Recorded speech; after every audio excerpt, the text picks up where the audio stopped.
بے شک کلام خدا یعنی قرآن مجید میں عقل والوں کے لیے بہت ساری نشانیاں ہیں۔ وہ چیزیں جو سائنس کو آج پتہ چلی ہیں، قرآن مجید میں 1400 سال پہلے ہی ان چیزوں کا ذکر کیا جا چکا ہے۔ اللہ اکبر،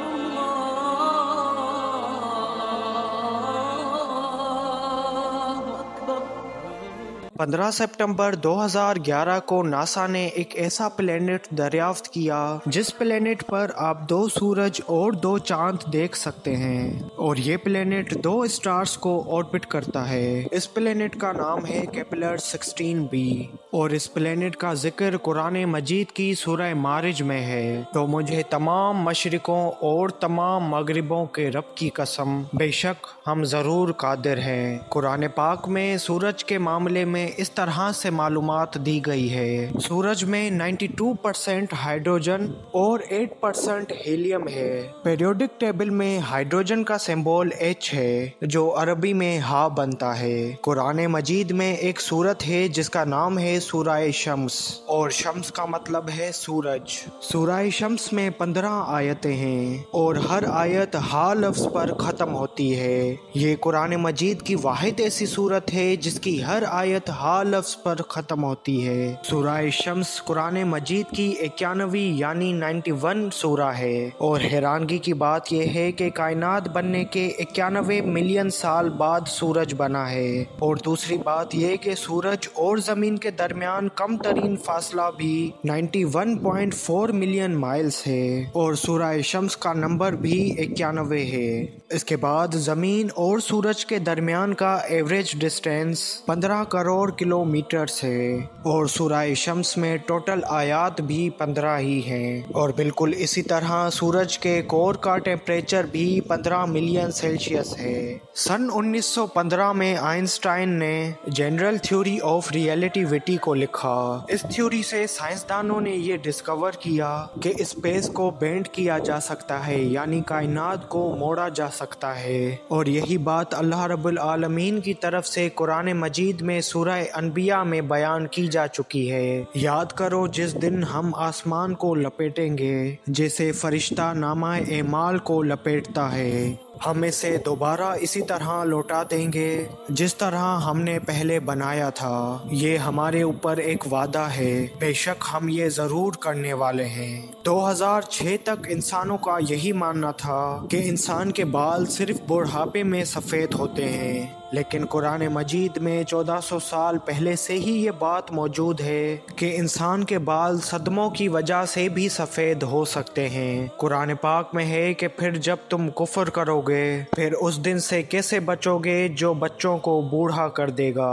اس کے علاوہ جب ایسٹرونوٹس اسپیس میں جاتے ہیں تو اسپیس ان کی آنکھوں کے ویژن کو بلر کر دیتی ہے، اور اسپیس ایسٹرونوٹس کی آنکھوں کو متاثر کرتی ہے۔ کلام پاک میں اس بات کا ذکر سورہ ہجر میں موجود ہے، اور اگر ہم ان کے لیے آسمان میں کوئی دروازہ کھول دیتے تاکہ دن کے وقت اس میں چڑھ جائیں، تب بھی وہ یہی کہتے کہ ہماری نگاہوں کو بند کر دیا گیا ہے۔ سائنسدانوں نے یہ بات بھی معلوم کی ہے کہ موت کے بعد انسان کی ہڈیاں پتھر اور لوہے میں بدل سکتی ہیں، جسے پریٹائزڈ فوسل کہا جاتا ہے۔ قرآن مجید میں اس بات کا ذکر سورہ اسراء آیت نمبر 49 میں کیا ہے، اور انہوں نے کہا کہ جب ہم ہڈیاں اور ریزہ ریزہ ہو جائیں گے تو کیا واقعی ہمیں نئے سرے سے پیدا کر کے اٹھایا جائے گا؟ تم فرماؤ گے پتھر بن جا یا لوہا۔